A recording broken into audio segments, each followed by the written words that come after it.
Wow. Okay, I'm back. Now, this guy comes to me and he tells me, well, you know what? I'm going to go back and fight for my kids. I'm like, great. He's like, I've only got 2 weeks left on this illegally obtained protection order he has against them. I'm like, great. Those 2 weeks, the PPO will be gone. You can go to the front of the court. You can fight for custody of your kids. And I'm like, great. 2 weeks go by, I see him and I talk to him. I'm like, great, your PPO's up, you're ready? He's like, nope, my PPO's not up, it was renewed. I was like, wait a minute, what do you mean it was renewed? He was like, I didn't even get a court date or a hearing to defend myself. The judge made the decision with the other lawyer in the back alleyway and says I don't deserve a hearing. Wait a minute, so you mean to tell me you have not gone near your wife? No, he says he hasn't gone near his wife. He hasn't made any contact with his wife. He hasn't had any contact with his children. He actually moved 30 miles away to another city to get away from his wife. I'm like, so wait a minute, so how is the PPO renewed? You haven't done anything. He's like, yeah. He's like, I didn't even get the chance to defend himself in court. The judge made this decision and says he doesn't deserve a hearing. Wait a minute. What about due process? So his constitutional and civil rights have just been violated again? He doesn't even get due process? And I'm like, you do know what's happening. That judge is working with your ex-wife to guarantee you can't get custody of the kids. Because you do know the longer you are away from your children, the less likely front of the court is going to let you have any custody of your children. I'm like, you are being railroaded. A lot of illegal stuff is happening here. Unethical, illegal, immoral, everything. I'm like, dude, you need to contact the NAACP. You need to contact the ACLU. You need to contact the Michigan Civil Rights Union. You need to contact your state representatives. You need to freaking contact, Jesse Jackson, Al Sharpton, anybody. Get on the TV news. You got to do something. All of your rights are being violated. You are a victim. You are the one who was beat up. You are the one who's being stalked. Your home has been broken into. Your car has been vandalized. You've had death threats. You moved 30 miles away. She hired a private detective to find you. Then all of a sudden, somebody poisons your dog. I'm just like, dude, you've got to get this story out there because this cannot be legal. What's happening to you? It just doesn't even. If I wasn't saying that's happening to this guy, I would not believe it. Because it just seems astronomically impossible for this to happen. It's got to be. And now, this is the worst part. The judge that is violating his constitutional and his civil rights, the judge that is illegally attacking him, the judge that has a personal vendetta against him, and I'm thinking black people in general, that's the same judge he has to go back to ask the PPO to be dropped. So the judge that illegally gave his ex-wife now the PPO is the judge he has to go to get the PPO dropped, which is not going to happen. I mean, if the judge broke the law, in my opinion, she broke the law to do that to him. She's not going to come back and say she was wrong. She's not going to say she was wrong. And I'm telling him, you know what? I got upset at myself because I told the guy something that I should not have said. And I had to apologize because I told the guy, you need to just give up on your kids and just start a new life because you're never going to see your kids again. This judge, she seems to have a vendetta against black people and men. She has a personal relationship with your ex-wife and her lawyer.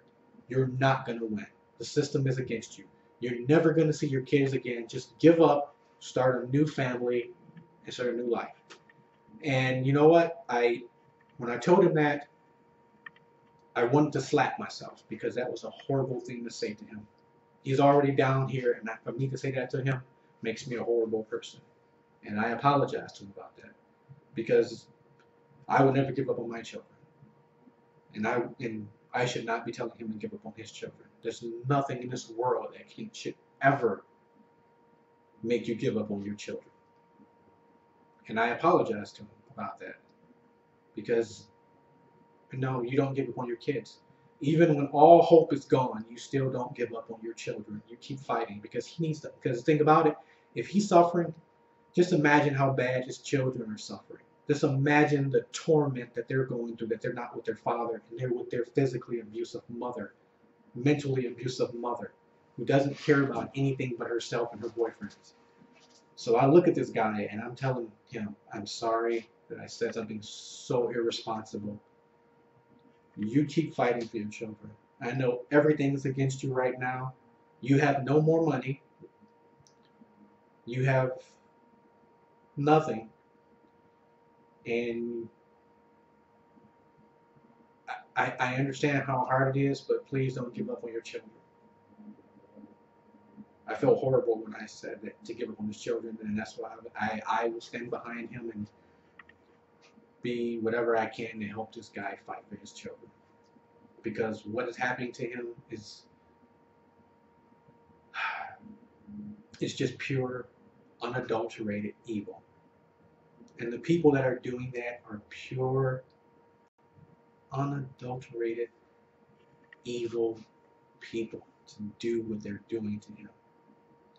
All of his rights have been violated. They've been thrown out the door.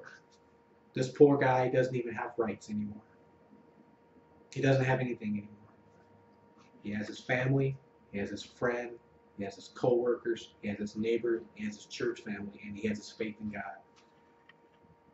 So he still has a lot in his corner going for him. And I tell him every time, stay around positive people. Stay with the people that are supporting you. Stay with them. Don't give up. They're not giving up on you. Even though everything seems bleak right now, do not give up. And it's hard to say that because it seems like everything is going against them right now. But I just want to say for people out there right now, fathers and mothers, because it's not just fathers that suffer, it's mothers that suffers too. Anyone that's suffering. You see what this guy is going through, and I look at what he's going through, and don't give up on your children. Don't give up on life. Things are bad right now for you. But please don't give up. Don't do that. It's not fair to you, and it's not fair to your children, and it's not fair to the people who are supporting you. You have to keep fighting. If you need to take a picture of your children and put it right in front of you every morning when you wake up and go, this is what I'm waking up every morning for. This is what I'm fighting for right here. I can't give up because I know no matter how much pain and suffering I'm having right now, it is nothing compared to the suffering that your children are having right now. Keep fighting for your children. Keep fighting for yourself. Keep fighting for your loved ones. So right now, his story is still going. His story isn't over. And I'm going to be here for his story. I'm going to be here for him. I'm going to be here to give him more support. Financial support. Whatever support I can give my friend, I'm going to give it to him because he needs it. And I'm hoping and I'm praying that I can come back to you in my next video and have some positive news for you. All right, I'll talk to you later. Bye.